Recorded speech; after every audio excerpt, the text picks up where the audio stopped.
In this tutorial, I'm going to show you how to customize template layouts in HubSpot so you can design pages that match your brand without needing any coding.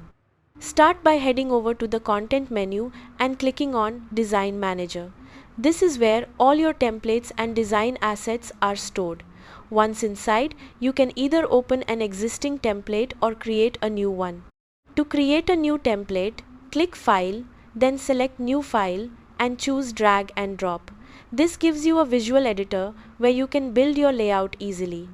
Now begin adding modules, which are the building blocks of your page.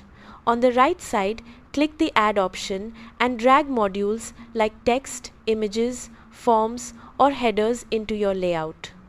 To structure your layout, you can create columns by dragging modules next to each other.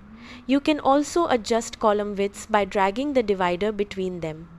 For more flexibility, use flexible columns so you or your team can rearrange content later directly from the page editor. Next, click on any module to customize it. You can change content, update images, adjust colors, spacing, and alignment to match your design. If you want certain sections like headers or footers to stay consistent across pages, convert them into global modules. This way, any change you make updates everywhere automatically. You can also go into the Settings tab to apply site-wide styles like custom CSS or additional scripts if needed. Once everything looks good, click Publish Changes to make your template available for use. And that's it.